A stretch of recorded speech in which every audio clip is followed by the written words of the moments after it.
guys, so this is the second part of our video, which is welcome to South Korea. So we are on our way now to DMZ, or the Korean Demilitarized Zone.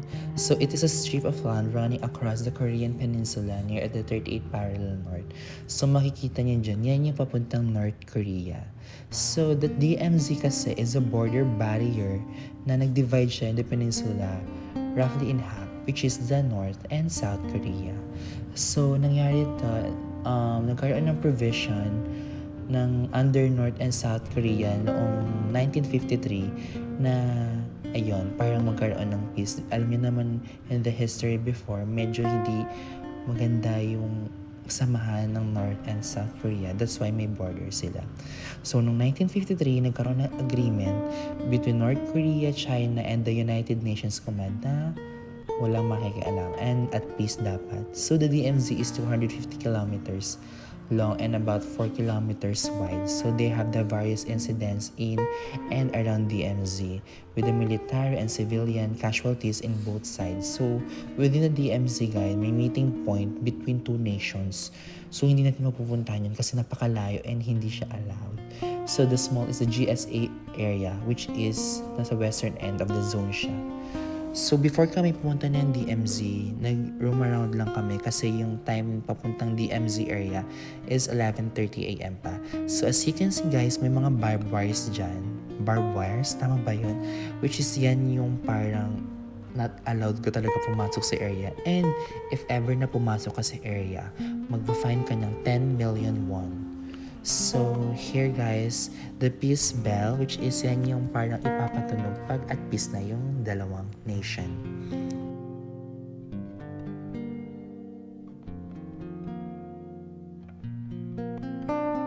So, in this part guys, meron ditong role-playing, nagre-rehearse sila kasi parang in the afternoon, meron silang show and napakagaling ng mga actors, actresses, artists ng mga Korean people. So, as you can see, parang North Korean soldier siya. And, grabe yung emotions, the way he shout, ganyan-ganyan. So, after nga manood ng rehearsal, ito yung parang stone, mga walls yan ng different wars ng Korea. So, may mga Japanese and etc. So after that, ito yung parang museum nila or park going to North Korea. Pero parang ano lang siya, visuals lang. So may makikita kayong railways kasi yung railways na yan papuntang North Korea. So meron itong bridge and ayun, bawal masyadong humarot-harot. And alam mo, napaka-sacred ng place. Parang ganyan. So as you can see that part, yan yung railway papuntang North Korea. And close na siya ngayon. Sana ma-open siya soon para at peace na sila. So guys, yan naman yung old train na used to connect the South and North Korea. So totoong train talaga yan guys. Bale, the old train that used to connect the South and North Korea to na-transform into a monument, ayan, after being shot by North Koreans in Imjingak, which is yung place sa North Korea. So, ayan. So, grabe talaga yung pagbabaril, guys, ng mga North Koreans. So, ayan yung sinasabi ko, Imjingak. And ito yung parang ayan yung railways going to North Korea. And nakaka-goosebumps kasi napapanood ko lang to sa Crash Landing on You and totoo talaga siya na may something talaga. And then may mga pictures dyan na yung mga North Koreans na naka-escape, ayun, miss na nila yung mga magulang nila sa North Korea. So nag-lunch lang kami, snacks, and then we are on our way now to DMZ. So napaka-strict talaga. So you have to show your passport sa mga military nila. And ayan, on the way na kami sa inside. And grabe yung ano ko dito, yung learnings ko kasi napaka-importante talaga ng history ng bawat country. So, every time na pumupunta kami sa mga different countries, inaalam namin yung history niya. Alam mo naman yung mga magulang ko, napaka-achievers nila and kailangan makisabay talaga.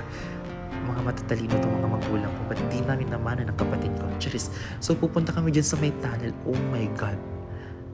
Ayan yung tunnel, guys. Yan yung pinaka-grabe, pagod na pagod akong pumasok sa loob ng tunnel. Bawal kasi mag-video.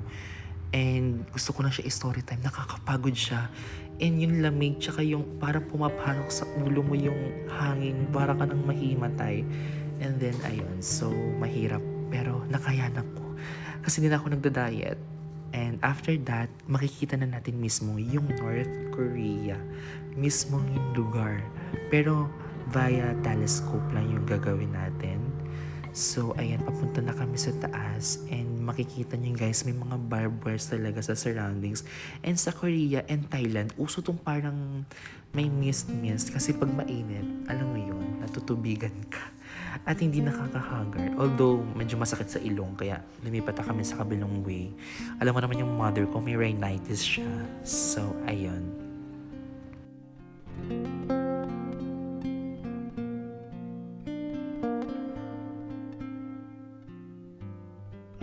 So, bawal talaga pasaway. Kaya, lahat talaga parang secured. And ayan, nagpa-picture sila sa mga sundalo. I mean, sa parang, ayan, guys, makikita na natin ang North Korea. Yan, guys, ang North Korea. So, may mga buildings din pala sa North Korea. And then, yung kanyang hati is yung river. Ayan. And, grabe, sabi ko, shocks, totoo talaga siya. And, nakakatuwa na nakikita ko pala na may ganito talagang eksena. And yan yung South Korea. And makikita niyo naman yung North Korea. So, ayan. And then, guys, may mga mines pa rin pala within the South Korea area. So, ayan, may nilagyan nila ng parang symbol kasi bawal ka pumasok doon kasi masasabog ka. So, after our DMZ adventure, kumain na kami. So now, this is the last tour sa aming South Korea trip. So we are going to Nami Island, Petit France, and the Garden of Morning Calm. So yun yung mga pupuntahan namin for today. Actually guys, if you wanted na makapunta sa mga ganitong places, parang much better pag snow. Kasi may snow din pala talaga sa South Korea and maganda sa Nami Island. So first, pumunta muna kami ng Nami Island. Syempre, ang Nami Island, hindi dapat ito pwedeng palampasin kasi dito nag-shooting ang Winter Sonata na favorite ko. Na ang lakas na ka-oldies pero sobrang ganda talaga ng series na yon. So ayan, papunta na kami ng Nami Island. So sasakay tayo ng boat papuntang Nami Island. So around 5 to 10 minutes yung travel going there kasi nasa kabilang isla lang siya.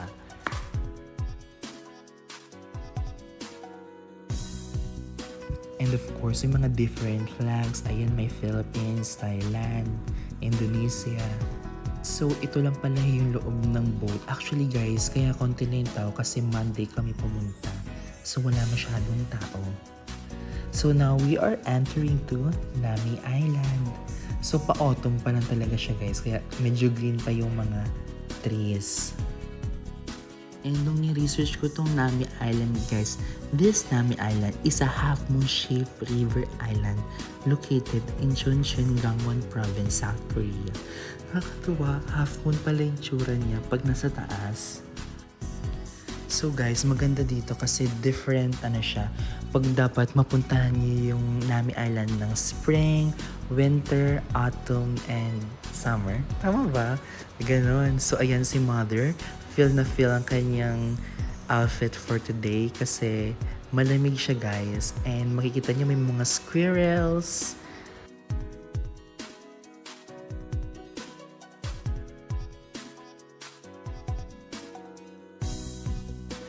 And may mga hotels. Actually guys, may zipline. Kung nakita nyo kanina, may zipline from kung saan kami sumakay ng boat hanggang Nami Island. Medyo pricey nga lang, pero siguro pagbalik namin soon, nakasama ko na si Jester. Kaya hindi talaga ako nagpapakita sa vlog kasi hindi ko siya feel and tumaba ako. So, I'm so sorry. Medyo na-insecure ako. Charis!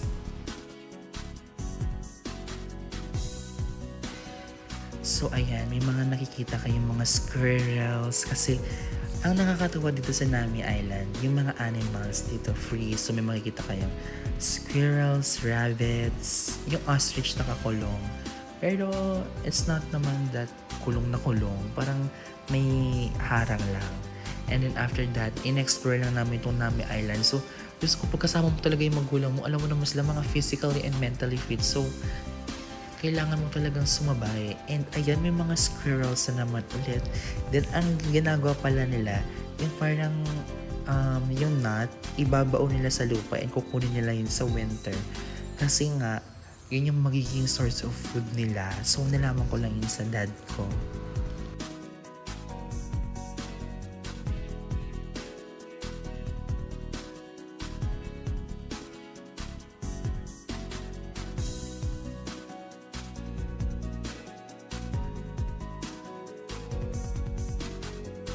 Also guys, meron dito mga renting ng bikes, scooters, and then may train para makaikot-ikot kayo. Siyempre, hindi naman kami bata. So, ang gagawin namin is magre-rent kami ng bike. Yan, as you can see, tatlo yung bike. And sana hindi ma-flat. And ayan yung winter sonata levels. So, oh my God. Ayan na sila. Feel na nila ang kanilang. Si mama parang 30 plus years na daw hindi nakapag-bike. So, tinan mo paano siya mag-bike. Pero marunong siya mag-bike, guys, no?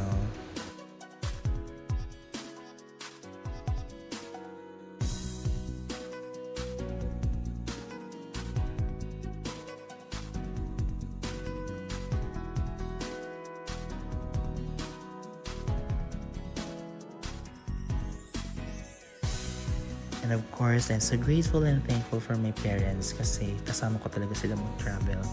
And realize ko na the best thing talaga ng one of the investment is makapag-travel para may pagbalik mo ng place mo, may share ka sa mga tao. And alam mo yun, maingganyo sila. So, ayan. Sana all. Wala akong partner that time. Hopefully soon, makapunta kami ni Jester dito.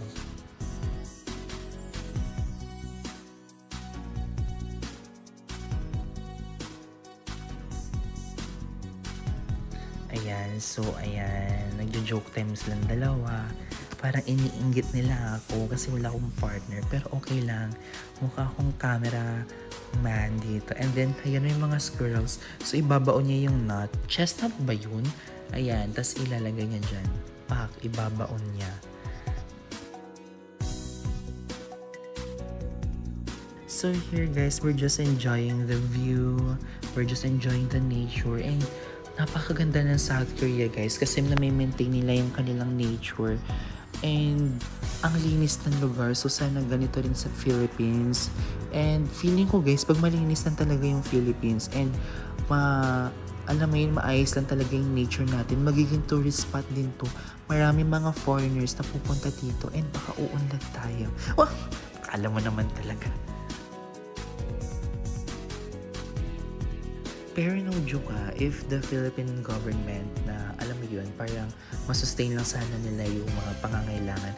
Ako feeling ko talaga, like in South Korea before, I realized like, hindi naman sila ganun kasikat. But also, alam mo yun, because of the K-pop industry and mga Korean dramas, ang daming pumupunta mga foreigners because they wanted to see the shooting location and they wanted to see the everything. Kasi, alam mo yun, ang gagaling. Kasi minsan, pinapahalagahan nila yung mga artists nila and also the tourism of South Korea. So sana ganun din mangyari sa Philippines na parang alam mo yun, pangalagaan nila yung ating nature kasi 'di ba one of our seven wonders of the world, 'di ba, Char? So dito naman kumain kami ng chicken barbecue. So ayan. And now we are here in Petit France. Actually guys, marirecommend ko lang ang Petit France if you have a child or kids kasi mas na-enjoy nila yun. Kasi kami tatanda na namin. Pero we appreciate kasi may mga arts doon and may mga paintings and also the ambience is really nice there. So hindi kami masyado nakapag sa Petit France. And yung mom ko lang yung nakapag-enjoy kasi syempre taking photos. Alam niyo naman yung nanay ko, model namin yun kasi sexy and petite. And beautiful.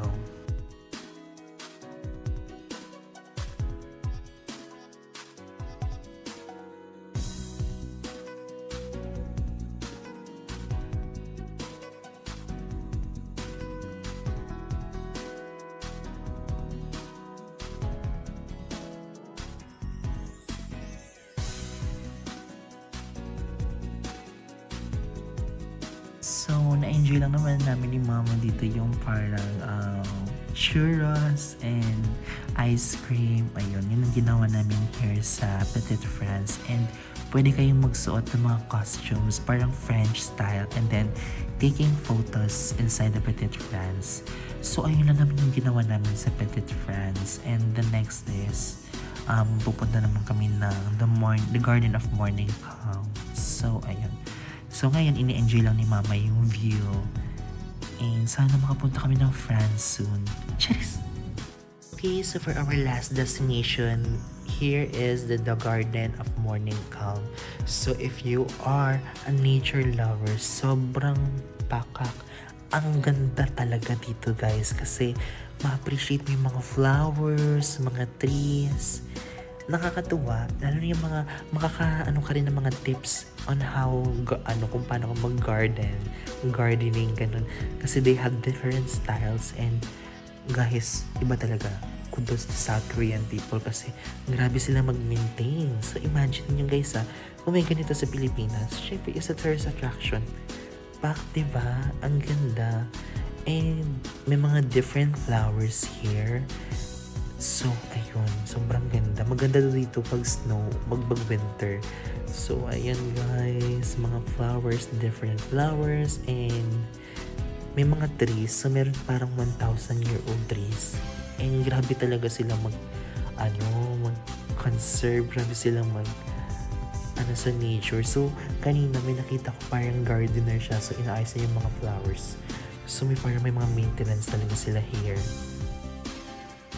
And syempre sis, walang katapusang paglalakad. Pero it's okay, it's a workout. Maglakad kami ng lakad. And maganda maglakad dito guys kasi parang everything you see is different and beautiful.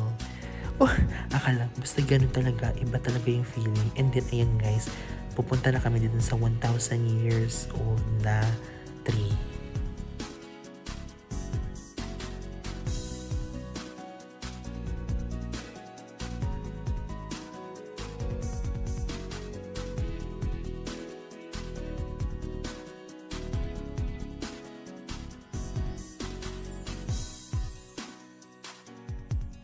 Ayan guys, yung 1,000-year-old na tree, sobrang ganda as in, and ayan, nagpo-picture sila dyan. And then after that, ikot-ikot lang kami and pupunta kami sa mga flowers na naman. And look guys, yung trees, diba? Parang ang cute ng mga shapes nila. And ayan, so ang ganda talaga guys ng wala na akong masabi, puro maganda kasi totoo naman. So ayun lang naman yung aming ginagawa. Nag-roam around lang sa The Garden of Morning Calm.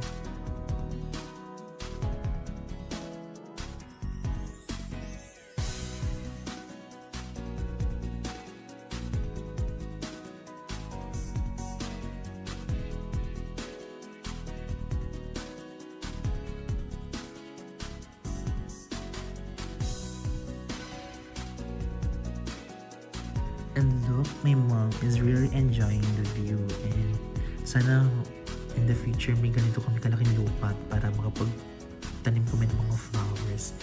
And grabe guys, sobrang linis talaga and sobrang lamig ha. In fairness, dito sa part na to medyo malamig na.